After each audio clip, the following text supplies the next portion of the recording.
nangako ang Panginoong Hesus, "Narito, ako'y madaling pumaparito."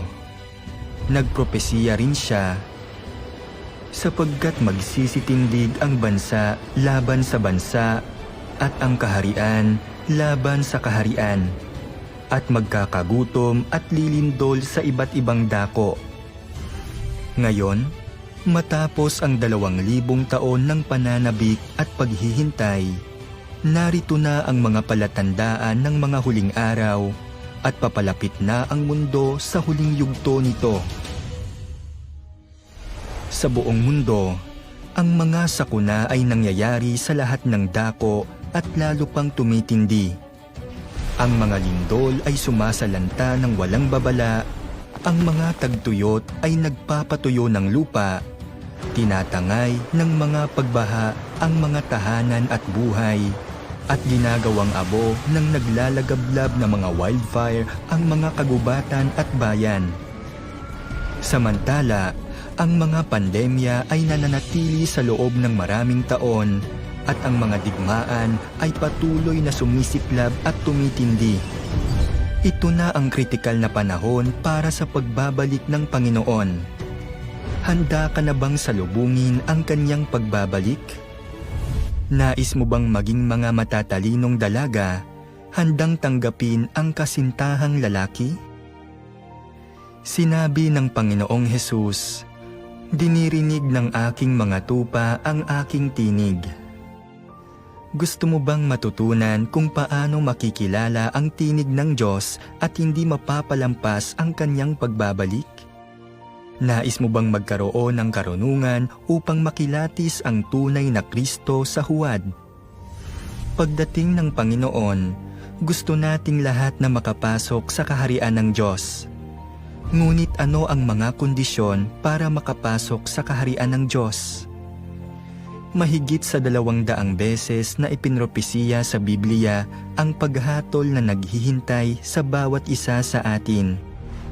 Paano hahatulan ng Diyos ang mga mananampalataya at walang pananampalataya? Ano ang kaugnayan sa pagitan ng paghatol at ng ating huling hantungan? Mula sa simula hanggang ngayon, ang Diyos ay nakikipaglaban kay Satanas upang iligtas ang sangkatauhan ng hakbang-hakbang mula sa kasalanan. May nakapagsabi na ba sa iyo na ang Diyos ay may 6,000 taong plano ng pamamahala upang iligtas ang sangkatauhan? Paano tatapusin ng Diyos ang kanyang plano ng pamamahala at dadalhin tayo sa isang magandang destinasyon? Ito ay hindi lamang isang karaniwang pag-aaral ng Biblia. Ihahayag namin ang lahat ng mga lihim na ito na hindi mo pa naririnig. Dito, mas marami kang matututunan kaysa sa itinuro sa iyo sa simbahan. Dito, makakahanap ka ng kanlungan sa panahon ng malalaking kalamidad. Dito, malalaman mo kung paano isasakatuparan ng Diyos ang kanyang kaharian sa lupa. Papalapit na ang araw ng Panginoon. Sa mga panahong tulad nito, ang pag-aalinlangan ay maaaring nakamamatay. Walang sino mang nag-akala na ang kahapon na iyon na pala ang kanilang huli. Nakakalungkot makita na marami ang may mga plano para sa bukas na hindi na naisakatuparan. Hindi na mabilang ang mga taong nawalan ng buhay bago pa man nila nagawang hanapin ang katotohanan.